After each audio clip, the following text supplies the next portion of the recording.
Hi friends, welcome to Sam institute daily current affairs. April 10, 2024లో ఉన్న current affairs మనం discuss చేద్దాం. మరి April 10, 2024లో ఉన్నటువంటి ముఖ్యమైనటువంటి కరెంట్ అఫైర్స్ అంశాలు చూసినట్లయితే 100 gigawatts of the nuclear power by 2047. 2047 సంవత్సరం నాటికి 2047 నాటికి మన భారతదేశం ఒక ప్రొజెక్టెడ్ టార్గెట్ చేస్తుంది అనమాట. ఏంటంటే ఒక 100 గిగావాట్ల యొక్క న్యూక్లియర్ పవర్ని తయారు చేసుకోవాలని. దానికి సంబంధించిన విశేషాలు చూద్దాం.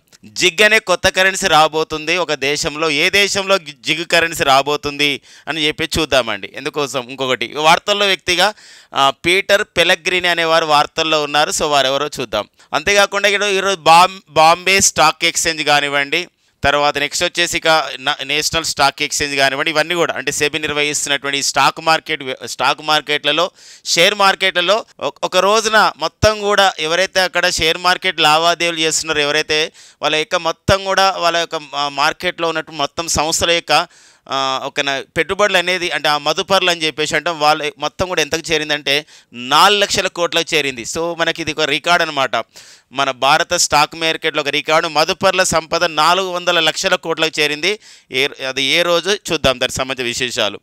మరి పెగట్రాన్ అని చెప్పేసి అంటే ఇది ఒకటి మనకు యాపిల్ ఐఫోన్స్ని తయారు చేసే అసెంబ్లింగ్ చేసే ఒక సంబంధించిన యూనిట్. ఇది తైవాన్ దేశం చెందింది. మరి ఎందుకు వార్తల్లో ఉందో చూద్దాం. ఒక మన కామర్స్ పాయింట్ ఆఫ్లో, ఒక వాణిజ్య విషయంలో, ఒక బిజినెస్ విషయంలో, ఒక ట్రేడ్ విషయంలో T-SAT 1A అని చెప్పేసి ఒక ఉపగ్రహాన్ని పంపించడం జరిగింది.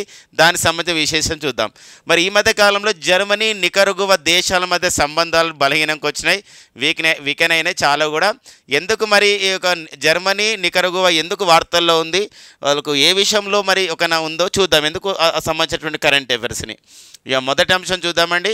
100 gigawatts of the nuclear power by the 2047 అంటే 2047 సంవత్సరం నాటికి, ఓకేనా, 2047 సంవత్సరం నాటికి మన భారతదేశం సో ఫ్రెండ్స్ గమనించండి, ఇక్కడ 2047 నాటికి మన భారతదేశం ఏమని ప్రొజెక్ట్ చేస్తుంది, టార్గెట్ని ఎలా అంచనా వేస్తుందంటే 100 gigawatts of the nuclear power అండి. అంటే 100 గిగావాట్ల, ఒక గుర్తుపెట్టుకోండి మై డియర్ ఫ్రెండ్స్, 100 గిగావాట్స్ యొక్క ఒక అణుశక్తిని మనం అణ్వస్త్ర శక్తి కాదు. అణ్వస్త్ర శక్తి అంటే మళ్ళీ అణుబాంబులు అట్లయితే అణుశక్తిని మనం ఉత్పత్తి చేయడానికి ఒక సంబంధించి ఒక రోడ్ మ్యాప్ని తయారు చేసుకుంటున్నామని చెప్పేసి భారత్ అణుశక్తి కమిషన్ ఏఈసీ అని చెప్పేసి అంటాం. ఏఈసీ అనగా భారత్ అణుశక్తి commission, atomic energy commission of India అని చెప్పేసి అంటాం. 1948లో ఏర్పాటు చేయబడేటువంటి సంస్థ ఏఈసీ, అటామిక్ ఎనర్జీ కమిషన్ ప్రకటించడం జరిగింది అనమాట. Atomic energy commission. మరి అటామిక్ ఎనర్జీ కమిషన్ సో ఏ రిపోర్ట్లో ఈ సంబంధించినటువంటి నివేదికనిచ్చింది atomic energy commission of India వాళ్ళు 2047 నాటికి మన భారతదేశం 100 గిగావాట్ల అణుశక్తిని తయారు చేసుకుంటుందని ఒక నివేదిక అనమాట. ఏంటంటే synchronising energy transition towards possible net zero for India, affordable and clean energy for all.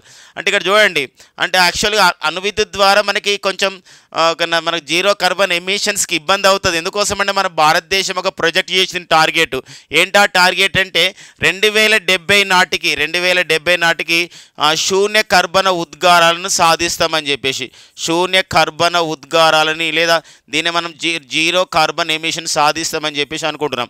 అలాంటప్పుడు మరి ఈ యొక్క అణుశక్తి అనేది మరి దానికి ఒక సంబంధించిన ఆటంకంగా ఉంది. అయినప్పటికీ కూడా ఈ యొక్క 100 gigawatts of the nuclear power produce చేస్తూ 2047 నాటికి సో మేము ఇంకా ఒక పర్యావరణాన్ని కాపాడే విషయంలో కూడా భాగస్వామి అవుతామని చెప్పేసి ఒక ఇస్తూ affordable and clean energy for all అంటే అఫోర్డబుల్ అందరికి అందుబాటులోకి అండ్ సురక్షితమైనటువంటి ఇంధనం అందించే ఒక నివేదిక పేరుతో అంటే synchronising energy transition towards possible net zero for India, affordable and clean energy for all అనే నివేదిక ద్వారా సో ఈ విషయాన్ని చెప్పడం జరిగింది. ఒకసారి అడిగే అవకాశం ఉంటుంది. అంటే ఇవన్నీ కూడా టార్గెట్స్ అనమాట. అంటే టార్గెట్స్ అంటే లక్ష్యాలు. ఇప్పుడు మనకు చూడండి, ఇప్పుడు జల్ జీవన్ అభియాన్ ఉంది. జల్ జీవన్ అభియాన్ ద్వారా మన భారతదేశంలో గ్రామీణ ప్రాంతంలో సో ఫ్రెండ్స్ గమనించి భారతదేశంలో గ్రామీణ ప్రాంతంలో మనకు 2024 నాటికి మనకు కుళాయిల ద్వారా ట్యాప్ల ద్వారా సురక్షితమైన మంచినీటిని అందించాలని చెప్పేసి 2024 టార్గెట్, ఇది జల్ జీవన్ అభియాన్ టార్గెట్. ఇలా కొన్ని టార్గెట్స్ మనకు ఉంటాయన్నమాట. ఇప్పుడు టీబీ ఉంది. టీబీని నిర్మూలించడానికి మన భారతదేశం పెట్టుకున్న టార్గెట్ వచ్చేసి 2025. అదే ప్రపంచ ఆరోగ్య సంస్థ పెట్టుకున్న టార్గెట్ వచ్చేసి 2030. అట్లా ఒక్కొక్క టార్గెట్స్ మనకు ఉంటాయి అన్నమాట. అదేవిధంగా ఇక్కడ కూడా ఇలాంటి టార్గెట్స్ పెట్టుకోవడం జరిగింది. సో మన భారత అణుశక్తి కమిషన్, భారత అణుశక్తి సంఘం, సో ఇంపార్టెన్స్గా మనకు చూసుకోవాల్సిన అవసరం ఉంది. మరి ఈ విషయాన్ని ఎవరు ప్రకటించారు? ఈ నివేదికను విడుదల చేస్తున్నప్పుడు మరి ఒక నివేదికను విడుదల చేసుకున్న క్రమంలో scientific adviser to the government of India, భారత శాస్త్రీయ సలహాదారైనటువంటి ప్రొఫెసర్ అజయ్ కుమార్ సూద్ ఉన్నారు. అంతేకాకుండా నీతి ఆయోగ్లో శాశ్వత సభ్యుడైనటువంటి విజయ్ కుమార్ సారస్వత్ ఉన్నారు. సో అంతేకాకుండా ఏఈసీ చైర్మన్ అయినటువంటి అజిత్ కుమార్ మోహంతి అండి, ప్రజెంట్ అజిత్ కుమార్ మోహంతి అనేవారు. సో అజిత్ కుమార్ మోహంతి అనేవారు సో ఏఈసీకి ఒక ఏఈసీ అనమాట.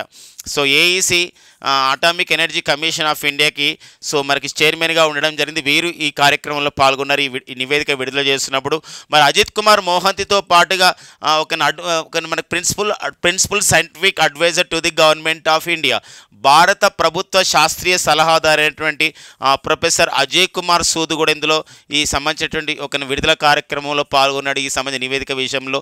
అంతేకాకుండా మనకి నీతి ఆయోగ్లో మరి నీతి ఆయోగ్ అనేది మన భారత ప్రణాళిక సంఘం స్థానంలో వచ్చింది. నీతి ఆయోగ్లో అందులో ఒక శాశ్వత సభ్యుడైనటువంటి సైంటిస్ట్ అయినటువంటి విజయ్ కుమార్ సారస్వత్ గారు కూడా ఈ సంబంధించిన కార్యక్రమంలో పాల్గొన్నారు. ఇవంతా మనకు వార్తల్లో వ్యక్తులుగా ఉపయోగపడుతున్నటువంటి నేపథ్యం అన్నమాట. ఓకేనండి.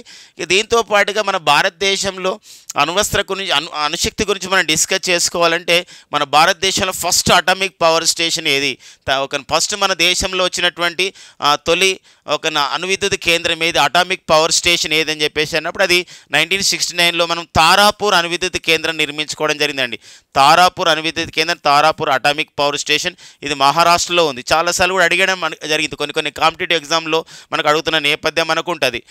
ఇప్పుడు ఇలాంటప్పుడు తారాపూర్తో పాటుగా కొన్ని అణువిద్యుత్ కేంద్రాలను ఈ మధ్య కాలంలోనే మరో 10 అణువిద్యుత్ కేంద్రాలను ఏర్పాటు చేసే విషయంలో మరి కేంద్ర ప్రభుత్వం కేంద్ర మంత్రిమండలి కూడా ఆమోద ముద్ర తెలియడం జరిగింది. అందులో కొన్ని అయితే మనకు చుట్కా అణువిద్యుత్ కేంద్రం, ఇక్కడ చుట్కా అణువిద్యుత్ కేంద్రం అనేది ఇక్కడ మధ్యప్రదేశ్లో ఏర్పాటు చేయబోతున్నారు.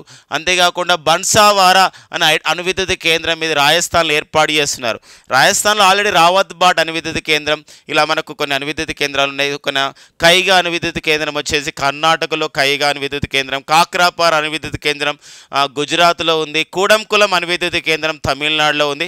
ఇలా మనకు కొన్ని అణువిద్యుత్ కేంద్రాలపైన నేర్చుకుంటున్నాం.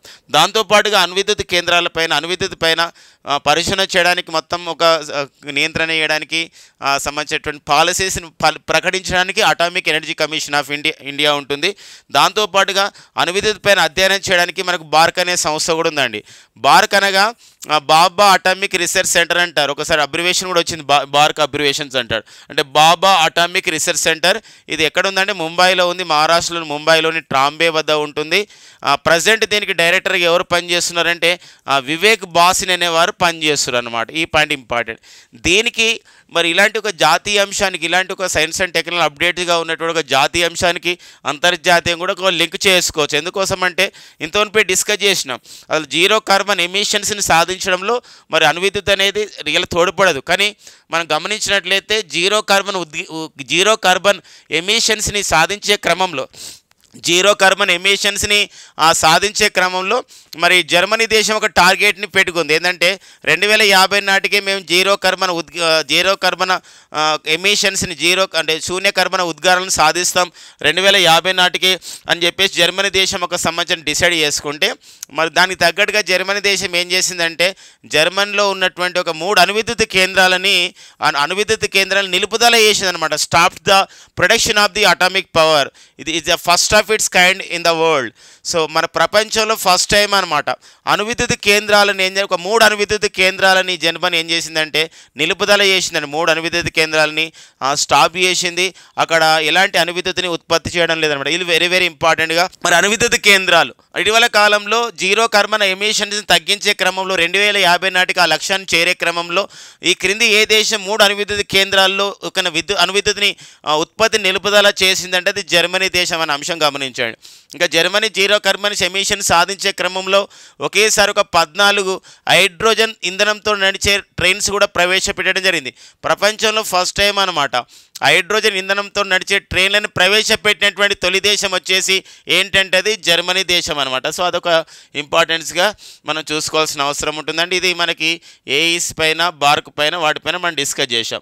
మరి నెక్స్ట్ కరెంట్ ఎవరు చూద్దాం. ఇక నెక్స్ట్ వచ్చేసి ఒక అంతర్జాతీయ అంశం, ఒక కరెన్సీ విషయంలో మరి జింబాబ్వే. సో మరి జింబాబ్వే గత దశాబ్ద కాలంగా దశాబ్దానికి పైగానే అంటే 10 సంవత్సరాల పై నుంచి అది ఒక ఆర్థిక సంక్షోభంలో ఉంటుంది, ఒక సంబంధించినటువంటి మనకు ఫైనాన్షియల్ క్రైసిస్లో ఉంటుంది. బికాజ్ ఆఫ్ ఏమైందంటే దాని యొక్క కరెన్సీ వాల్యూ తగ్గడమే. మరి కరెన్సీ విలువ తగ్గిపోయింది. సో మరి అలాంటి నేపథ్యంలో అంటే అక్కడ ఉన్నటువంటి ప్రభుత్వం యొక్క విధానాలు కానివ్వండి, ప్రభుత్వం తీసుకున్నటువంటి ఒక గవర్నెన్స్లో భాగంగా తీసుకున్న విధానాలు ఏవైతే ఉన్నాయో మొత్తం కూడా ఆర్థిక వ్యవస్థ కుదేలైపోయింది అనమాట. అలాంటి నేపథ్యంలో మరి కరెన్సీ విలువ తగ్గిపోయింది. కరెన్సీ వచ్చేసి జింబాబ్వే కరెన్సీ వచ్చేసి జింబాబ్వే డాలర్గా ఉంది. అక్కడ టూరిజం యాక్టివిటీస్ తగ్గిపోయినాయి.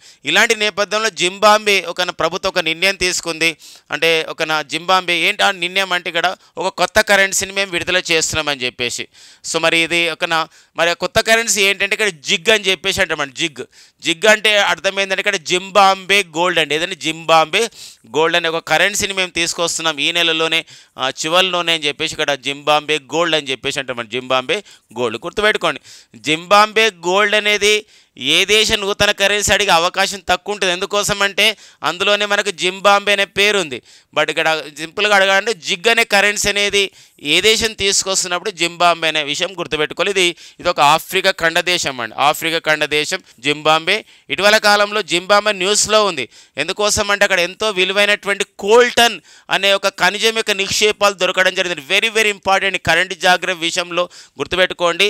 కోల్టన్ అనే ఖనిజ నిక్షేపాలు ఇటీవల కాలంలో ఏ దేశంలో దొరికినాయి అన్నప్పుడు అది జింబాబ్వే దేశంలో ఒక నిక్షేపాలు దొరకడం జరిగిందనే విషయాన్ని మనం గుర్తుపెట్టుకోవాల్సిన అవసరం ఉందని నెక్స్ట్ కరెంట్ ఎవరు చూద్దాం. ఇక నెక్స్ట్ వచ్చేసి మనకి స్లోవేకియా అండి. స్లోవేకియా దేశానికి లేదా స్లోవక్ రిపబ్లిక్ అని చెప్పేసి అంటాం. మరి స్లోవేకియా దేశానికి స్లోవేక్ రిపబ్లిక్కి నూతన ప్రెసిడెంట్కి ఎవరు నియమితులు కావడం జరిగిందంటే పీటర్ పెలెగ్రిన్ అండి.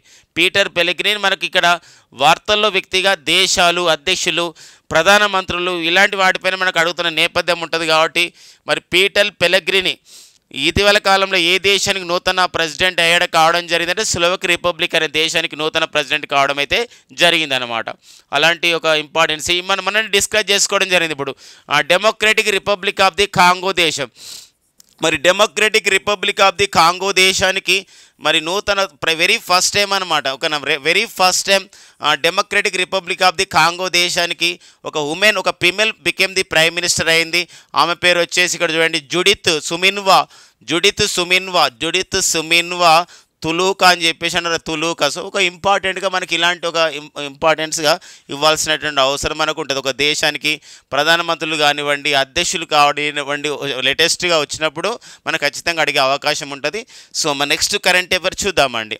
ఇక నెక్స్ట్ వచ్చేసి మనకి మధుపర్లు. సో ఎవరండి మధుపర్లు అంటే ఎవరైతే స్టాక్ ఎక్స్చేంజ్లలో ఎవరైతే బాంబే స్టాక్ ఎక్స్చేంజ్ కానివ్వండి సో మరి లేకపోతే నేషనల్ స్టాక్ ఎక్స్చేంజ్ కానివ్వండి ఇలాంటి సంబంధించినటువంటి అక్కడ షేర్ మార్కెట్ ఉంటాయి. అంటే వివిధ కంపెనీలు ఉంటాయి. వివిధ కంపెనీల్లో వాళ్ళు షేర్ మార్కెట్లో ఆ సంబంధించిన విషయంలో లావాదేవీలు జరుపుతూ ఉంటారనమాట. అంటే షేర్ మార్కెట్లో కంపెనీల షేర్స్ కొనుగోలు చేయడం అమ్మకాలు జరుపుతారు. అలాంటి వాళ్ళు మనం మధుపర్లు అని చెప్పేసి అంటే లేదా ఇన్వెస్టర్స్ అని చెప్పేసి అంటాం. అయితే ఏప్రిల్ 8, 2024 బాంబే స్టాక్ ఎక్స్చేంజ్లో ఉన్నటువంటి మొత్తం ఎవరైతే మదుపర్లు ఉన్నారో వాళ్ళు వివిధ సంబంధించిన కంపెనీలో పెట్టుబడి పెట్టిరు కదా, ఆ షేర్ మార్కెట్ కొన్నారు కదా, అవంతా కూడా షేర్ మార్కెట్లో ఒక సంబంధించిన షేర్స్ కొన్నారు కదా, దాని యొక్క వాల్యూ అనేది 400 లక్షల కోట్ల రూపాయలకు చేరడం జరిగిందండి. దిస్ ఈజ్ ద రికార్డ్ అనమాట. ఇది ఒక రికార్డ్గా మనకు ఉంటుంది కాబట్టి సో మనం గుర్తుపెట్టుకోవాల్సిన అవసరం మనకు ఉంటుందండి. మరి ఇందులో మరి మార్చి చూడండి ఎలా అంటే 2002 మార్చిలో 6 లక్షల కోట్లకు చేరింది మనకు మన యొక్క మదుపర్ల యొక్క మొత్తం కూడా ఆ కంపెనీల వాల్యూ. అది 2014 నవంబర్ 14 నాటికి 100 లక్షల కోట్లకు, 2021 ఫిబ్రవరి 4 200 లక్షల కోట్లు, అండ్ 2023 జూలై 5 300 లక్షల కోట్లు, అండ్ 2024 ఏప్రిల్ 8 400 లక్షల కోట్లకు చేరడం జరిగింది. వెరీ ఇంపార్టెన్స్గా ఉంది. మరి ఇక్కడ బాంబే స్టాక్ ఎక్స్చేంజ్లో మరి అత్యధికంగా ఈ యొక్క ఎక్కడ ఏ షేర్ ఎక్కువగా ఉంది, ఏ కంపెనీ యొక్క షేర్ వాల్యూ ఎక్కువగా ఉంది, లేదా ఆ షేర్ వాల్యూ ప్రకారం ఏ కంపెనీ వాల్యూ ఎక్కువగా ఉందన్నప్పుడు రిలయన్స్ ఇండస్ట్రీస్ మొత్తం వాటా ఈ 400 లక్షల కోట్లలో 20.10 లక్షల కోట్లు రిలయన్స్ ఇండస్ట్రీకి చెందింది. తర్వాత టీసీఎస్ అండి, టాటా కన్సల్టెన్సీ సర్వీసెస్, అది 14.37 లక్షల కోట్ల రూపాయలు. అదే హెచ్డిఎఫ్సి బ్యాంక్ అండి, హెచ్డిఎఫ్సి బ్యాంక్ 11.74 లక్షల కోట్లు, ఐసిఐసిఐ బ్యాంక్ 7.63 లక్షల కోట్లు, and state bank of India 6.85 లక్షల కోట్ల రూపాయలకు చేరడం జరిగింది. వెరీ వెరీ ఇంపార్టెంట్ అండి. అడగొచ్చు, ఏప్రిల్ 8, 2024న బాంబే స్టాక్ ఎక్స్చేంజ్లో మదుపర్ల సంపద 400 లక్షల కోట్ల చేరితే మరి దాని ప్రకారం అత్యంత విలువైన కంపెనీలు టాప్ 5లో ఏమున్నాయంటే అందులో 3 బ్యాంకులు ఉన్నాయండి. చూడండి, ఇక్కడ రిలయన్స్ ఇండస్ట్రీస్, టీసీఎస్, తర్వాత HDFC bank, ICICI bank, SBI bank ఉన్న విషయం గమనించాల్సిన అవసరం ఉందండి. మరి ఒకసారి ఇలాంటి విషయంలో ఇంకొకటి అప్డేట్ మనకు ఉంది, టాటా గ్రూప్. ఇప్పుడు టాటా గ్రూప్లో మొత్తం 24 కంపెనీలు ఉంటాయి. 24 కంపెనీల యొక్క మొత్తం వాల్యూ వచ్చేసి ఇక్కడ 30 లక్షల కోట్ల రూపాయలు ఉంటుంది. మరి 30 లక్షల కోట్ల రూపాయలు ఉంటే అందులో ఓన్లీ టీసీఎస్ వాటనే సగం వరకు ఉంటుంది, అంటే 14.37 లక్షల కోట్లకు ఉంటున్న విషయాన్ని కూడా గమనించాల్సిన అవసరం ఉందండి. అలా మరి టీసీఎస్ అంటే టాటా గ్రూప్ని మన గ్రూప్ సంబంధించిన షేర్ మార్కెట్ తీసుకోకుండా 24 కంపెనీలు ఉంటాయి కాబట్టి మనకి టీసీఎస్ ఇట్లా 2వ స్థానం వస్తుంది. రిలయన్స్ ఇండస్ట్రీస్ అంతా ఒకటే ఉంటుంది కాబట్టి అట్లా మనం చూసుకుంటున్నాం. మరి టీసీఎస్ అంటున్నాం కాబట్టి మరి టీసీఎస్కి ప్రజెంట్ చీఫ్ ఎగ్జిక్యూటివ్ ఆఫీసర్గా ఎవరు పనిచేస్తున్నారంటే కృతివాసన్ అండి. మరి కృతివాసన్ అనేవారు టీసీఎస్కి చీఫ్ ఎగ్జిక్యూటివ్ ఆఫీసర్గా పనిచేస్తున్నారు. ఇటీవల కాలంలోనే మనం చూసినట్లయితే ఇక్కడ విప్రో అనే సంస్థ కూడా చీఫ్ ఎగ్జిక్యూటివ్ ఆఫీసర్గా తేరి బొలపోటే స్థానంలో మనకి శ్రీనివాస్ పల్లియ నియమితులు కావడం జరిగిందనమాట. అలాంటి పాయింట్ కూడా మనం గుర్తుపెట్టుకోవాల్సిన అవసరం ఉంటుందండి. ఇక నెక్స్ట్ మనకి హెచ్డిఎఫ్సి బ్యాంక్, దానికి చైర్మన్, మేనేజింగ్ డైరెక్టర్గా పనిచేస్తున్నవారు అతను చక్రవర్తి ఉన్నారు. సో మరి ఇక్కడ నెక్స్ట్ వచ్చేసి మనకి ఐసిఐసిఐ బ్యాంక్ సంబంధించిన విషయం అంటే ఒకన మరి సందీప్ బక్షు దానికి ఉన్నారు. దాంతోపాటుగా ఇక్కడ so SBI, state bank of India, మరి స్టేట్ బ్యాంక్ ఆఫ్ ఇండియా చైర్మన్కి ఎవరు పనిచేస్తున్నారంటే ఇక్కడ సో దినేష్ కుమార్ ఖరే అనేవారు స్టేట్ బ్యాంక్ ఆఫ్ ఇండియాకి ప్రజెంట్ చైర్మన్గా పనిచేస్తున్నారు. ఎప్పుడు మనకు అడుగుతూ ఉంటాడు స్టేట్ బ్యాంక్ ఆఫ్ ఇండియా పైన. స్టేట్ బ్యాంక్ ఆఫ్ ఇండియా అనేది అంటే అంతకుముందు ఇంపీరియల్ బ్యాంక్ ఆఫ్ ఇండియా ఉండేది. ఇంపీరియల్ బ్యాంక్ ఆఫ్ ఇండియా పేరు అనేది స్టేట్ బ్యాంక్ ఆఫ్ ఇండియాగా ఏ రోజు మారిందంటే 1955 జూలై 1న సో మారడం జరిగింది imperial bank of India state bank of ఇండియాగా. సో ముంబై ప్రధాన కేంద్రంగా పనిచేస్తుంది స్టేట్ బ్యాంక్ ఆఫ్ ఇండియా అనమాట. ఓకేనండి, అలాంటి నేపథ్యం అన్నమాట. ఇక నెక్స్ట్ చూద్దామండి, పెగాట్రాన్ తైవాన్ అండి. ఇక్కడ చూడండి, స్ట్రాన్ ఇలా వచ్చినప్పుడు ఖచ్చితంగా అవి తైవాన్ దేశానికి చెందిన కంపెనీలు ఉంటాయండి. కాన్ కానివ్వండి, ఇప్పుడు చూడండి, ఇప్పుడు పాక్స్కాన్ చూడండి, ఈ పాక్స్కాన్ అనే సంస్థ ఇప్పుడు సెమీ కండక్టర్స్ని వీటిని చేస్తుంది. దీనికి ఓనర్ వచ్చేసి, దీనికి చైర్మన్ వచ్చేసి లియు యాంగ్. సో మనకి పద్మభూషణ్ అవార్డు కూడా మనం రావడం జరిగింది 2024. ఈ మధ్య కాలంలోనే తెలంగాణలోని కొంగర్ కలాన్లో దీనికి సంబంధించిన ఫ్యాక్టరీని కూడా ప్రారంభించడం జరిగింది. ఇది ఫాక్స్కాన్, ఇది తైవాన్ దేశానికి చెందిందండి. సో దానికన్నా చూడండి, విస్ట్రాన్ ఇది కూడా తైవాన్ దేశానికి చెందింది. అండ్ పెగట్రాన్ ఇది కూడా తైవాన్ దేశానికి చెందింది. ట్రాన్ వస్తే మనకు తైవాన్ అని. మరి ఇలాంటి నేపథ్యంలో ఒక విషయం గమనించాలి, తైవాన్ దేశానికి చెందినటువంటి సంస్థలు పెగట్రాన్ కానివ్వండి, విస్ట్రాన్ కానివ్వండి, ఇవన్నీ మన భారతదేశంలో వివిధ యూనిట్లను, కర్మాగారాలను తయారు చేసినాయి. పర్టికులర్ చూసినట్లయితే ఇప్పుడు పాక్స్కాన్ సంస్థ అయితే సెమీ కండక్టర్స్ని చిప్లు తయారయ్యేది. సెమీ కండక్టర్ పరిశ్రమలో సెమీ కండక్టర్స్ అంటే చిప్స్ అనమాట. ఈ కంప్యూటర్ సంబంధించి సెమీ కండక్టర్స్ తయారీలో అగ్రగామి సంస్థ వచ్చేసి మనకి ఏదంటే అది పాక్స్కాన్ సంస్థ. మరి అయితే ఇక్కడ పెగట్రాన్ అనేది విస్ట్రాన్ ఎందుకని న్యూస్లో ఉందంటే ఈ విస్ట్రాన్ అనే సంస్థ కర్ణాటకలో ఉండింది. ఈ విస్ట్రాన్ సంస్థ ఇటీవల కాలంలో మన టాటా గ్రూప్ వాళ్ళు, టాటా సంస్థ వాళ్ళు దీన్ని కొనుగోలు చేయడం జరిగింది. ఇది మనకు ఐఫోన్ల తయారీ సంస్థ అనమాట. యాక్చువల్ ఐఫోన్, యాపిల్ ఫోన్ అనేది అమెరికా దేశం చెందింది, బట్ దానికి సంబంధించి అసెంబ్లింగ్ యూనిట్స్ కానివ్వండి, సో ఇక్కడ తయారవుతున్న పరిస్థితి ఉంటుంది. మరి ఇక్కడ తమిళనాడులోని మన పెగట్రాన్, తమిళనాడులో చెన్నైలో ఈ ఐఫోన్ తయారీ సంస్థ అనేటువంటి పెగట్రాన్ ఉంది. ఈ పెగట్రాన్ కూడా కొనుగోలు చేసే విషయంలో టాటా సంస్థకి పెగట్రాన్ మధ్య ఒక అవగాహన ఒప్పందం జరిగినట్టు మనకి బిజినెస్ అలాంటి వాటి పేపర్లో ఇవ్వడం జరిగిందనమాట. సో అది ఒక ఇంపార్టెంట్ అనమాట. ఇటీవల కాలంలో టాటా గ్రూప్ ఐఫోన్కి సంబంధించినటువంటి ఈ క్రింది ఏ ఐఫోన్ సంబంధించినటువంటి ఏ యూనిట్లను కొనుగోలు చేసిందన్నప్పుడు కర్ణాటకలోని విస్ట్రాన్ అనే ఒక సంస్థను కొనుగోలు చేసింది. అంతేకాకుండా ఇదే మన టాటా సంస్థ వాళ్ళు చెన్నైలో ఉన్నటువంటి పెగట్రాన్, ఇవన్నీ కూడా, ఇవి రెండు కూడా దేనికంటే తైవాన్ అమెరికన్ దేశానికి చెందిన కొనుగోలు చేస్తున్న సందర్భం అనమాట. కాబట్టి అలా అడగడానికి మనకు ఉంటుందండి. సో ఐఫోన్ అంటున్నాం, లేదా యాపిల్ ఫోన్ అని చెప్పేసి అంటున్నాం, ఇవంతా కూడా. మరి ఇలాంటి యాపిల్ ఫోన్ అనేది మనకు చూస్తే దీనికి టిమ్ కుక్ అనేవారు, స్టీవ్ జాబ్స్ అనేవారు ఇద్దరు దీన్ని ఫౌండర్స్గా ఉన్నారు, టిమ్ కుక్ అండ్ ఓకేనా స్టీవ్ జాబ్. ప్రజెంట్ అయితే ఐఫోన్కి లేదా యాపిల్ కంపెనీకి సీఓగా, ఈ యాపిల్ కంపెనీకి సీఓగా ఎవరు పనిచేస్తున్నారని చెప్పేసి అంటే, సో వారు వచ్చేసి ఓకేనా టిమ్ కుక్ అనేవారు పనిచేస్తున్నారు అనమాట. సో ఆ నేపథ్యాన్ని కూడా గమనించాలి. ఇక్కడ మరి 3 లక్షల కోట్ల రూపాయల మార్కెట్ క్యాపిటలైజేషన్ అటువంటి ఒక కంపెనీగా ఐఫోన్ అనేది మనకి అమెరికాలో గుర్తించబడ్డ నేపథ్యం అనమాట. ఓకేనండి. ఇక నెక్స్ట్ కరెంట్ అఫైర్ చూద్దాం. T-Shart 1A ఇది కూడా టాటా సంబంధించిన విషయం అని, టాటా అడ్వాన్స్డ్ సిస్టమ్ లిమిటెడ్ అని చెప్పేసి అంటాం. టాటా గ్రూప్లో ఉన్నటువంటి 24 సంస్థలు ఇది కూడా ఒకటి అనమాట. ఓకేనా. మరి ఈ టాటా అడ్వాన్స్డ్ సిస్టమ్ లిమిటెడ్ వాళ్ళు సో ఇక్కడ ఒక సబ్మీటర్ ఆప్టికల్ ఉపగ్రహాన్ని పంపించడం జరిగిందనమాట. ఈ యొక్క కమ్యూనికేషన్స్ విషయంలో కానివ్వండి, పర్టికులర్ కమ్యూనికేషన్స్ విషయంలో ఇది ఉపయోగపడడానికి ఇది ఒక సబ్మీటర్ ఆప్టికల్ ఉపగ్రహంగా పిలుస్తారు. అయితే ఇది మరి T-Shart 1A అని చెప్పేసి ఒక ఉపగ్రహం పేరు వచ్చేసి T-Shart 1A. ఇది ఎవరి ఉపగ్రహం అంటే టాటా గ్రూప్ వాళ్ళది. టాటా గ్రూప్కు చెందినటువంటి ఏ సంస్థకు చెందిందంటే TASL అంటే అర్థం ఏంటంటే టాటా అడ్వాన్స్డ్ సిస్టమ్స్ లిమిటెడ్ అంటే టాటా అడ్వాన్స్డ్ సిస్టమ్స్ లిమిటెడ్ అని చెప్పేసి అంటామండి. Tata advanced system limited. So మరి వీళ్ళు మరి దేని ద్వారా పంపించారు ఈ ఉపగ్రహం అంటే ఒక స్పేస్ ఎక్స్ మిషన్ నుండి పంపించారు. మరి స్పేస్ ఎక్స్ అంటే అమెరికా దేశానికి చెందినటువంటి సంస్థ, ఒక అంతరిక్ష సంస్థ. మరి స్పేస్ ఎక్స్లో ఈ బ్యాడ్ వ్యాగన్ 1 మిషన్ అనే ఉంటుంది. బ్యాడ్ వ్యాగన్ 1 మిషన్లో భాగంగా సో మరి ఇది T-Shart 1A ఉపగ్రహాన్ని పంపించారు. దీన్ని ఎక్కడ అసెంబ్లింగ్ చేయడం జరిగింది, ఎక్కడ దీన్ని తయారు చేయడం జరిగింది అంటే విడి భాగాలు అనేది వివిధ ప్రాంతాల నుండి వచ్చినప్పుడు ఒక దగ్గర మనం దాన్ని అంతా కూడా ఒక పూర్తి భాగంగా చేయడానికి అసెంబ్లింగ్ అని చెప్పేసి అంటాం. మరి కర్ణాటకలోని వేమగల్ అనే ప్రాంతంలో ఈ యొక్క T-Shart 1A ఉపగ్రహాన్ని అసెంబ్లీ చేసి అమెరికాలోని స్పేస్ ఎక్స్ పంపిస్తే అమెరికాలోని ఫ్లోరిడాలో ఉన్నటువంటి మరి ఆ స్పేస్ ఎక్స్ నుండి ఆ యొక్క లాంచ్ ప్యాడ్ నుండి ఒక ఫాల్కన్ 9 రాకెట్ నుండి విజయవంతంగా పంపించడం జరిగింది. ఇలా ప్రతి పాయింట్ కూడా ఒక కాన్సెప్ట్ ఆధారితంగా నేర్చుకోవాలి. T-Shart 1A గురించి సరైందంటే ఇది టాటా అడ్వాన్స్డ్ సిస్టమ్ లిమిటెడ్ వాళ్ళు అసెంబ్లింగ్ ద్వారా కర్ణాటకలోని విభాగాల్లో తయారు చేశారు. ఇది ఒక కమ్యూనికేషన్ తరహా ఉపగ్రహం. లేదా దీనికి ఇంకా ఒక శాస్త్రీయ భాషలో మరింతగా చెప్పాలంటే సబ్మీటర్ ఆప్టికల్ ఉపగ్రహం.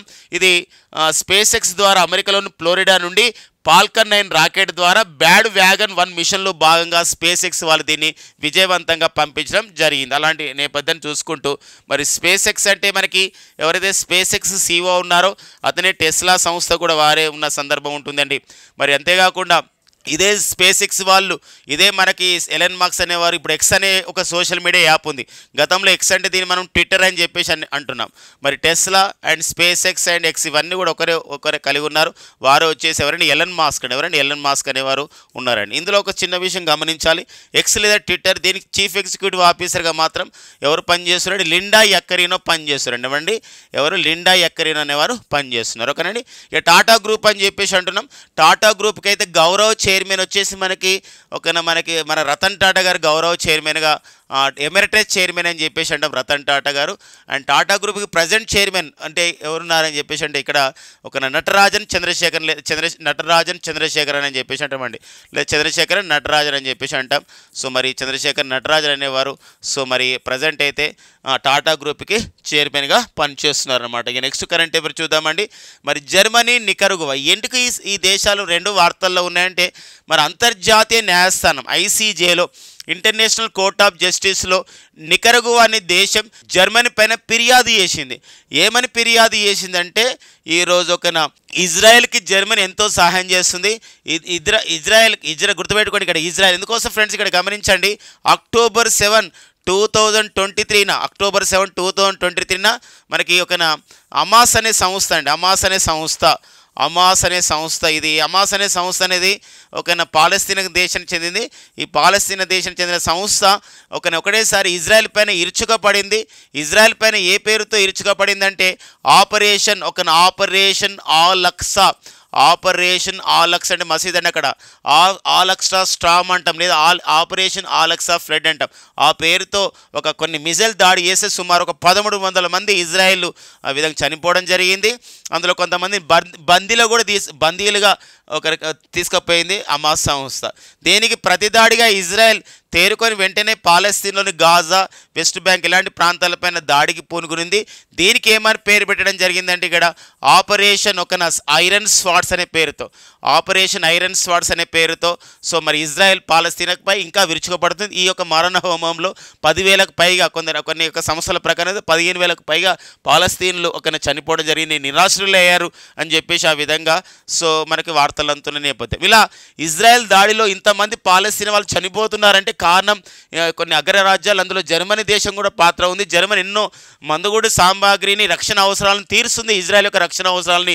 కాబట్టి సో మరి జర్మనీ విషయంలో ఫిర్యాదు చేస్తున్నాను, జర్మనీ విషయంలో చర్య తీసుకోండి అని చెప్పేసి అంతర్జాతీయ న్యాయస్థానానికి నికరగువా అనే చిన్న దేశం ఫిర్యాదు చేయడం జరిగిందనమాట. అలాంటి నేపథ్యం అప్పుడు జర్మనీ రిజెక్ట్ ద నికరగువా క్లెయిమ్స్. ఏదైతే నికరగువా ఆరోపించిందో, ఏదైతే చెప్పిందో అంతర్జాతీయ న్యాయస్థానంలో, జర్మనీ దేశం దీన్ని ఖండించింది. కారణం అంటే ఏంటంటే ఇక్కడ నికరగువా అనే దేశం పాలస్తీనాకు మద్దతు ఇస్తుంది. 1979లో పాలస్తీన్లో జరిగినటువంటి షాండినిస్టా అనే ఒక విప్లవానికి నికరగువా దేశం మద్దతు ఇస్తుంది. అందుకోసం ఇలా మాట్లాడుతుందని చెప్పేసి జర్మనీ తన సంబంధించిన వాదాలని వినిపించడం జరిగింది అంతర్జాతీయ న్యాయస్థానంలో. కాబట్టి వెరీ వెరీ ఇంపార్టెంట్గా ఉంటుంది కాన్సెప్ట్. మరి అంతర్జాతీయ న్యాయస్థానం, ఇంటర్నేషనల్ కోర్ట్ ఆఫ్ జస్టిస్, ఇది నెదర్లాండ్స్లోని ది హేగులో ఉందండి. అంతర్జాతీయ న్యాయస్థానం ఎక్కడ? నెదర్లాండ్స్లోని ది హేగులో ఉంది. ఇదే నెదర్లాండ్స్ హేగులో ఇంటర్నేషనల్ క్రిమినల్ కోర్టు కూడా ఉంది. మరి ప్రజెంట్ అంతర్జాతీయ న్యాయస్థానానికి ప్రజెంట్ ఎవరున్నారు దీనికి అధ్యక్షుడిగా లేదా ప్రధాన న్యాయమూర్తిగా అంటే సో నవాబ్ సలాం, లెబనాన్ దేశం చెందినటువంటి నవాబ్ సలాం అండి. లెబనాన్ దేశం చెందినటువంటి నవాబ్ సలాం అనేవారు అంతర్జాతీయ న్యాయస్థానానికి జోన్ డొనిగ్యూ స్థానంలో ఇటీవల కాలంలో నూతన ప్రెసిడెంట్గా లేదా ప్రధాన న్యాయమూర్తిగా నియమితులు కావడం జరిగింది. ఒక వెరీ ఇంపార్టెంట్ విషయం అండి. ఓకేనా, నెక్స్ట్ కరెంట్ అఫైర్ చూద్దాం. సో మరి ఇక్కడ కొన్ని చిత్రాలు అంటే బయోపిక్స్ నేపథ్యం అంటే the picture is based on the biography అనమాట. ఒక సినిమా అనేది ఒక వ్యక్తి యొక్క లేదా కొన్ని నిజ జీవిత కథ ఆధారంగా వస్తాయనుకోండి, ఒక లెంత్గా ఉంటాయనుకోండి, మనం దాన్ని బయోపిక్స్గా పిలుస్తామన్నమాట. కొన్ని షార్ట్ ఫిలిమ్స్ అనవచ్చు లేదా డాక్యుమెంటరీస్ కానీ. ఇప్పుడు అలాంటి చిత్రం అనమాట. సో ఈక్వల్ అనే చిత్రం త్వరలోనే ముందుకు రాబోతుంది. ఈక్వల్ అనే చిత్రం అంటే చాలా ఇది ఒక ఇంపార్టెంట్గా ఉంటుంది. దీని యొక్క థీమ్ కూడా, దీని యొక్క ఇతివృత్తం కూడా, ఈ సినిమా యొక్క పాయింట్ కూడా చాలా ఉంటుంది. ఎందుకోసం అంటే ఒక వ్యక్తి ఒకప్పుడు ఉగ్రవాదిగా పనిచేసి తదనంతర కాలంలో తను చేస్తున్న పని తప్పని తెలుసుకొని తర్వాత సైన్యంలో చేరి తర్వాత ఆ యొక్క ఉగ్రవాదులతో పోరాటే క్రమంలో తన ప్రాణాన్ని ఆ విధంగా కోల్పోవడం జరిగింది, వీరమరణం పొందడం జరిగింది. అలాంటి వ్యక్తి యొక్క జీవిత చరిత్రనే సో ఈక్వాన్ చిత్రం. సో అంతేకాకుండా మరణానంతరం వారికి అవార్డు కూడా రావడం జరిగింది. సో మరి ఎవరంటే వారే సో లాన్స్ నాయక్ నజీర్ అహ్మద్ వని అండి. సో ఇది ఒక గొప్ప స్ఫూర్తిదాయకంగా ఉన్నటువంటి సినిమాగా చెప్పొచ్చు. మరి ఇక్కడ అశోక్ చక్ర అవార్డు గ్రహీత అయినటువంటి లాన్స్ నాయక్ నజీర్ అహ్మద్ వని ఇతరు జీవిత కథ ఆధారంగా వచ్చిన చిత్రం. హర్మన్ బవేజా నిర్మించినటువంటి చిత్రమే ఈక్వాన్ చిత్రం. మరి ఇందులో లాన్స్ నాయక్ నజీర్ అహ్మద్ వని అనేవారు కాశ్మీర్ ప్రాంతానికి చెందినవారు. సో ప్రారంభంలో తన యొక్క తన జీవితంలో తొలిసి అక్కడ ఉగ్రవాదం పైన అతను ఉగ్రవాదిగా పనిచేయడం జరిగింది, ఉగ్రవాద కార్యకలాపాలు. తర్వాత తప్పని తెలుసుకొని మళ్ళీ ఇలా సోల్జర్గా చేరడం జరిగింది లాన్స్ నాయక్ భారత సైన్యంలో. సో పోరాడుతూ మరణించడం జరిగింది. సో అతను ఒక రికార్డ్ అనమాట. అశోక చక్రను మరణానంతరం శాంతి కాలంలో ఇచ్చే అత్యున్నతమైన అవార్డులో ఒకటి అశోక చక్ర మన భారతదేశం ఇస్తుంది. అశోక చక్రని మరణానంతరం పొందినటువంటి తొలి కాశ్మీరీ వ్యక్తిగా సో మరి లాన్స్ నాయక్ నజీర్ అహ్మద్ అని గుర్తించబడడం జరిగింది. వారి నిజీత కథాధారంగా వచ్చిన చిత్రమే ఈక్వాన్ చిత్రం అండి. కాబట్టి ఇక్కడ మనకి ప్రతి పాయింట్ కూడా ఇంపార్టెంట్గా మనం గుర్తుపెట్టుకోండి. అండ్ నెక్స్ట్ వచ్చేసి మనకి సిత్వే పోర్ట్ అండి. సిత్వే పోర్ట్ మరి ఏంటి సిత్వే పోర్ట్ అని చూసినట్లయితే ఇక్కడ ministry of the external affairs వాళ్ళంటే కేంద్ర విదేశీ వ్యవహారాల మంత్రిత్వ శాఖ సిత్వే పోర్టు నిర్వహించే విషయంలో ఆమోద ముద్ర తెలియడం జరిగింది. ఏంటి అంటే సిత్వే అనేది సో ఇది మయన్మార్ దేశంలో ఉన్నటువంటి ఒక పోర్ట్ అనమాట, ఒక ఓడరేవు. సో ఇక్కడ మనం ఇమేజ్లో కూడా చూడొచ్చు. మన హూగ్లీ రివర్కి అంటే కోల్కత్తాలో ఉన్నటువంటి హూగ్లీ రివర్కి ఒక సీరియడ్ ద్వారా వెళ్తే 539 కిలోమీటర్ల దూరంలో మనకి ఈ యొక్క సిత్వే రివర్ అనేది మనకు ఉంటుంది. సిత్వే సంబంధించినటువంటి ఒక ఓడరేవు ఉంటుంది. అండ్ అక్కడే మనకి ఒక కలాదన్ రివర్ కూడా మనకు ఆ దేశం సంబంధించిన కలాదన్ రివర్ కూడా మనకు అక్కడే టచ్ అవుతున్న సందర్భం ఉంటుంది. సో మరి ఒక డీప్ వాటర్ పోర్ట్ అనమాట, ఒక డీప్ వాటర్ పోర్ట్ అది. మరి కలాదన్ మల్టీ మోడల్ ట్రాన్స్పోర్ట్ సిస్టంలో భాగంగా, ఆ ప్రాజెక్టులో భాగంగా ఈ కలాదన్ ప్రాంతంలో ఈ సంబంధించినటువంటి ప్రాంతంతో వివిధ సంబంధించినటువంటి వాణిజ్యాలకు ఉపయోగపడే విధంగా, బిజినెస్కి ఉపయోగపడే విధంగా మయన్మార్లోని ఈ రేఖైన్ లేదా రాఖైన్ అని చెప్పేసి అంటారు, రాఖీన్ అని చెప్పేసి అంటే ఇక్కడ మనకి రోహింగ్యాల వాళ్ళు కూడా ఎక్కువ ఉంటారు. సో ఆ ప్రాంతానికి కనెక్ట్ అయ్యే విధంగా దీన్ని సిత్వే పోర్ట్ అని మనకు ఉందన్నమాట. ఇలాంటి సిత్వే పోర్ట్ని ఉపయోగించుకునే విషయంలో ఒక ministry of the external affairs, మన భారత విదేశాంగ శాఖ ఆమోద ముద్ద తెలపడం జరిగింది భారత ప్రభుత్వానికి. So India's right to operate second overseas port అనమాట. అంటే మనం అంటే ఆల్రెడీ ఎందుకు India's right to operate second overseas port, overseas అంటే విదేశాల్లో మనం ఆపరేట్ చేసుకోవడానికి మరొక అవకాశం మన భారతదేశానికి వచ్చింది. రెండవది ఏందని చెప్పేసి అంటే మరి మొదటిది, రెండవది అయితే సిత్వే పోర్ట్ మయన్మార్లో ఉంది. మొదటిది వచ్చేసి మనకి ఏంటంటే చాబహార్ ఓడరేవ్ అండి. సో చాబహార్ ఓడరేవ్, మరి ఈ చాబహార్ ఓడరేవ్ అనేది ఒక చాబహార్ ఓడరేవ్ అనేది సో ఇది మనకి ఇరాన్ దేశంలో ఉంది. ఇరాన్ దేశంలో చాబహార్ ఓడరేవ్ని సో మన భారత ప్రభుత్వం నిర్వహిస్తున్న సందర్భం. సో మరి చాబహార్ ఓడరేవ్ అన్నమాట. దీని తర్వాత మరొక ఓడరేవ్ని మనం నిర్వహిస్తున్నాం. సో అదే ఇప్పుడు సిత్వే పోర్ట్. ఇది ఎక్కడ కలదంటే ఇది మయన్మార్లో ఉన్న విషయం. ఇది ఒక కాలాదాన్ సంబంధించినటువంటి ఏదైతే మన కాలాదాన్ ఒక మల్టీ మోడల్ ట్రాన్స్పోర్ట్ ప్రాజెక్టులో భాగంగా ఇది చాలా ఉపయోగపడబోతుంది. ఈ యొక్క వాణిజ్యానికి భారత మయన్మార్ మధ్య మరింతగా సంబంధాలు మెరుగుపడే విధంగా ఉంటాయని చెప్పేసి విశ్లేషకులు భావిస్తున్న నేపథ్యం అనమాట. కొన్ని ఓడరేవులు మనకి ఎగ్జామినేషన్లో పాయింట్ ఆఫ్ ఇంపార్టెంట్గా ఉంటుంది. ఇది కూడా సిత్వే పోర్ట్ కూడా మనకు వెరీ వెరీ ఇంపార్టెంట్గా ఉంది. చాబహార్ ఓడరేవు ఇరాన్లో ఉంది. ఇంకోటి అంబన్ టోటా ఓడరేవు ఉంటుందండి, అంబన్ టోటా. ఈ అంబన్ టోటా ఓడరేవు అనేది ఎక్కడ కలదు అని చెప్పేసి అంటే ఇది మనకి ఒక శ్రీలంక దేశంలో ఉంది. చైనా వాళ్ళు లీజుకు తీసుకోవడం జరిగింది. మరొక ఓడరేవు ఉందండి, గ్వాదర్ ఓడరేవు. మరి ఈ గ్వాదర్ ఓడరేవు అనేది చైనా పాకిస్తాన్ ఒక ఎకనామిక్ కారిడార్లో భాగంగా, సిపిఈసి అంటాం. ఈ చైనా పాకిస్తాన్ ఎకనామిక్ కారిడార్లో భాగంగా పాకిస్తాన్లో ఉన్నటువంటి ఈ ఓడరేవుని ఒక చైనా దేశం ఏం చేస్తుందంటే లీజుకు తీసుకోవడం జరిగింది. ఇది అంబన్ టోటా ఓడరేవుని చైనా లీజు తీసుకుంది. ఇలా కొన్ని ఓడరేవులు మనకి ఎగ్జామినేషన్ పాయింట్ ఆఫ్ ఇంపార్టెంట్గా ఉంటాయండి. ఇక నెక్స్ట్ వచ్చేసి మనకి ప్రధానమంత్రి ఫసల్ బీమా యోజన. న్యాచురల్ కలామిటీస్ కానివ్వండి, కొన్ని తెగులు రావడం కానివ్వండి, ఇక్కడ పెస్టిసైడ్స్ ఇన్సెక్టిసైడ్ చల్లడం వల్ల కానివ్వండి, ఇలా రైతులకు ఒక్కోసారి పంట మనకి దిగుబడి రాని సందర్భం ఉంటుంది. పంట మొత్తం కూడా మన అలాంటి దిగుబడి రాకుండా రైతు నష్టపోకుండా ఉండడానికే 2016లో మన భారత ప్రభుత్వం ప్రధానమంత్రి ఫసల్ బీమా యోజనని ప్రారంభించడం జరిగిందండి. ప్రధానమంత్రి పిఎంఎఫ్బివై అంటారు. పిఎంఎఫ్బి అంటే ప్రధానమంత్రి అండి, ప్రధానమంత్రి ఫసల్ బీమా యోజన అని చెప్పేసి అంటామండి. ప్రధానమంత్రి ఫసల్ బీమా యోజన. సో బీమా అంటే ఇక్కడ ఇన్సూరెన్స్ చేపించడం అనమాట. నష్టపోయినాం అనుకోండి, ఇప్పుడు అంటే ప్రకృతి వైపరీత్యాలు కానివ్వండి, ఫ్లడ్స్, సైక్లోన్స్ ఇలా రావడం వల్ల కానీ, లేకపోతే పెస్టిసైడ్స్, డిసీజ్ ఇలాంటి కొన్ని క్రిమి సంహారకాలు వాడడం వల్ల కానివ్వండి, లేకపోతే వ్యాధులు రావడం వల్ల కూడా దిగుబడి తగ్గుతున్న సందర్భం ఉంటుంది. అలాంటప్పుడు ఇప్పుడు భారత ప్రభుత్వం ఈ విషయంలో 2016లో తీసుకొచ్చిన ప్రధానమంత్రి ఫసల్ బీమా యోజన, ఈ సెంట్రల్ గవర్నమెంట్ స్కీమ్కి సో ఒక 27% నిధులను మరింతగా ఇంక్రీజ్ చేయడం జరిగింది. అంతే, నిధులను ఇంక్రీజ్ చేయడం అంటే అర్థం ఏంటంటే 27% మంది గతంతో పోలిస్తే, అంటే 2022-23 సంవత్సరానికి పోలిస్తే ఎక్కువ మంది దీనికి అప్లై చేసుకోవడం జరిగింది అనమాట రైతులు. సో ఎందుకోసం పంటను నష్టపోయే అవకాశం ఎందుకోసం అంటే ఎలినో ప్రభావం ఎక్కువగా ఉంది. ఇలాంటి నేపథ్యంలో అది మనకు న్యూస్లో ఇవ్వడం జరిగింది. యాక్చువల్లీ ఏంది ప్రధానమంత్రి ఫసల్ బీమా యోజనలో ఏదైతే ఖరీఫ్ కాలంలో వేసే పంటలకు ఏదైతే ఖరీఫ్ పంటలు ఉంటే 2% మనం దీనికి ప్రీమియం చెల్లిస్తాం అనమాట. రబీ కాలంలో అయితే 1.5% రబీ పంటలకి. సో మరి హార్టికల్చర్ క్రాప్స్ అంటే ఉద్యానవన పంటలు, తోటలు ఇవన్నీ ఉంటాయి కదా, వీటికైతే 5% ప్రీమియం చెల్లించాలన్నమాట. ఒకవేళ ఏదైనా నేషనల్ కలామిటీస్ కానీ ఏదైనా వివిధ సంబంధించినటువంటి కారణాల వల్ల పంట దిగుబడి రాని పరిస్థితుల్లో పంటలు రాకుండా ఏమైతుందంటే వాళ్ళకు మనం ఒక ఇన్సూరెన్స్ అనేది వస్తుంది. ఇదే ప్రధానమంత్రి ఫసల్ బీమా యోజన అని చెప్పేసి మనం అంటామండి. ఓకేనా, ఇక నెక్స్ట్ చూద్దాం. ఈ నెక్స్ట్ వచ్చేసి మనకు స్పోర్ట్స్ అప్డేట్ న్యూస్లో ఉంది. Kazakhstan international challenge tournament 2024. So ఇందులో ఒక ఫస్ట్ టైం అనమాట మన భారతదేశం చెందినటువంటి ఒక షట్లర్, ఒక బ్యాడ్మింటన్ క్రీడాకారుడు సో మెన్స్ సింగిల్స్ టైటిల్ గెలుపొందడం జరిగింది. వీరికి ఇది ఫస్ట్ టైటిల్ అనమాట. తరుణ్ మన్నేపల్లి, ఇండియా, ఈ భారతదేశం చెందిన వీరు ఎవరిపైన గెలవడం జరిగిందంటే సూంగు జో వెన్ అనే మలేషియా క్రీడాకారుడి పైన గెలవడం జరిగింది. కాబట్టి మనకి తరుణ్ మన్నేపల్లి అనే క్రీడాకారుడు ఏ క్రీడలో ప్రావీణ్యుడు, షట్లర్ లేదా బ్యాడ్మింటన్, ఇటీవల కాలంలో ఏ టైటిల్ గెలుపొందడం జరిగిందంటే కజకిస్తాన్ ఇంటర్నేషనల్ ఛాలెంజ్ టోర్నమెంట్ 2024 అండి. ఇక నెక్స్ట్ వచ్చేసి మరొక క్రీడాకారుడు మనకు న్యూస్లో ఉన్నారు, వారి సుమిత్ నగల్ అండి. సో మనకి ఇక్కడ ఇమేజ్ని బట్టి చూస్తే ఇతను మనకి ఏమనిపిస్తుంది, టెన్నిస్ ప్లేయర్ అండి ఇతను. మరి టెన్నిస్ ప్లేయర్, బ్యాడ్మింటన్ అనుకోవద్దు, టెన్నిస్ ప్లేయర్ ఈ సుమిత్ నగల్. ఇతను ఇండియన్స్ పురుషులకు సంబంధించినటువంటి పురుషుల సింగిల్స్ టైటిల్స్కి క్వాలిఫై కావడం జరిగింది. అంటే మాంటే కార్లో మాస్టర్ అనే ఒక టోర్నమెంట్ ఉన్నది, ఇది association of the tennis professional నిర్వహిస్తారు. దీనికి క్వాలిఫై కావడం జరిగింది.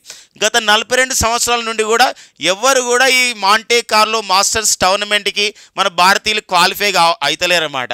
ఫస్ట్ టైం ఇతను అయ్యాడు సుమిత్ నగల్, కాబట్టి మనకు న్యూస్లో ఉన్నాడు. పర్సన్స్ ఇన్ ద న్యూస్గా, ప్లేయర్స్ ఇన్ ద న్యూస్గా మనకు క్రీడాకారుడిగా మనం గుర్తుపెట్టుకోవాల్సిన అవసరం మనకు ఉంటుందండి. ఎందుకు టెన్నిస్లలో ఇటీవల కాలంలో మనం కొన్ని మైలురాళ్ళు చేరడం జరుగుతుంది. ఒక మైల్ స్టోన్స్లో 43 సంవత్సరాల వయసులోనే 43 ఇయర్స్ వయసులో మన కర్ణాటకకు చెందినటువంటి రోహన్ బోపన్న 43 ఇయర్స్ వయసులో ఒక పురుషుల డబుల్స్ టైటిల్స్ని ఆస్ట్రేలియా ఓపెన్లో గెలుచుకోవడం జరిగిందండి, మాథ్యూ హెబ్డన్తో కలుపుకొని. ఇలా రికార్డ్ అనమాట. 43 ఇయర్స్ వయసులో ఒక అంత పెద్ద టైటిల్ గెలిపోవడం, అంత పెద్ద అంటే అంత ఫేమస్ అయిన టైటిల్.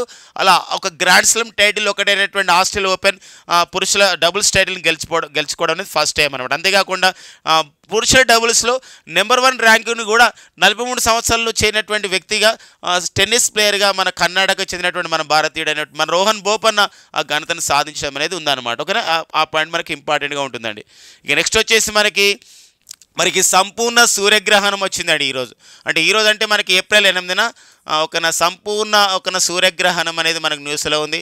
మరి ఈ సంపూర్ణ సూర్యగ్రహణం అనేది ఈ సంవత్సరంలో 2024లో ఎప్పుడు వచ్చింది అడగవచ్చు. ఏప్రిల్ 8, 2024న 4 నిమిషాల 28 సెకండ్లు కనబడింది. అయితే మన భారతదేశం మరి కొన్ని ప్రాంతాలు అయితే కనబడలేదు. America, Mexico, Canada, UK, Ireland ఒక్కోసారి అడిగే అవకాశం ఉంది. గతంలో జరిగిన పోటీ పరీక్షల్లో ఇలాంటి అడగడం జరిగింది.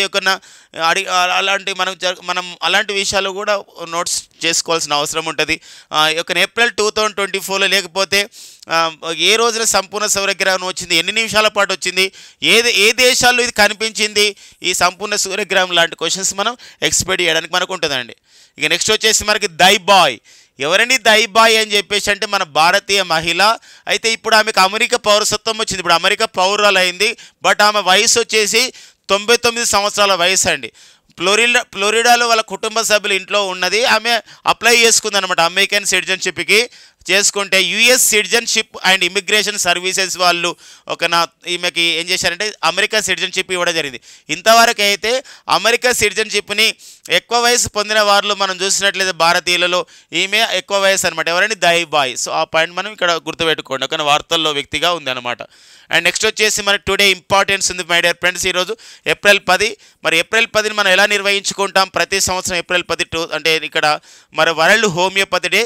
This is the birthday anniversary of the father of the homoeopathy in the world. So Samuel Hahnemann who belongs to జర్మనీలో పుట్టినటువంటి జర్మనీ దేశం చెందినటువంటి షామిల్ హానేమాన్ జయంతిని మనం ఏప్రిల్ 10 ఈరోజు మనం ప్రపంచ హోమియోపతి దినోత్సవంగా మనం జరుపుకుంటాం. మరి ఏప్రిల్ 10 ప్రపంచ హోమియోపతి దినోత్సవానికి ఇచ్చిన ఇతివృత్తం ఏదంటే homeo Parivar, 1 health 1 family and 1 health 1 family. So అనే ఇతివృత్తంతో నిర్వహించుకోవడం జరిగిందనమాట. మన భారతదేశం కూడా జాతీయ హోమియోపతిక్ పరిశోధన సంస్థని కోల్కతాలో ఏర్పాటు చేసింది. అంతేకాకుండా మన దేశంలో ప్రాచీన వైద్య విధానాలని పెంపొందించడానికి 2014 సంవత్సరంలో కేంద్ర ప్రభుత్వం ఆయుష్ డిపార్ట్మెంట్ నెలకొల్పడం జరిగింది. ఆయుష్ అంటే ఇక్కడ ఆయుర్వేద, యోగా, న్యాచురోపతి, యునాని, సిద్ధ, హోమియోపతి అని చెప్పేసి అంటామండి. సో ఆ పాయింట్ కూడా ఇంపార్టెంట్గా మనకు ఉంటుంది. ఆయుష్ విశ్వవిద్యాలయం కూడా మనకు ఉంది, అది కురుక్షేత్రంలో. సో అలాంటి నేపథ్యం అనమాట ప్రపంచ హోమియోపతి దినోత్సవం సందర్భంగా మనం చెప్పుకుంటున్న విషయాలు. సో ఇవన్నీ మనకి ఏప్రిల్ 10, 2024లో ఉన్న ముఖ్యమైన ఎగ్జామ్ ఓరియంటెడ్ కరెంట్ అఫైర్స్ అండి. Thank you friends and all the best.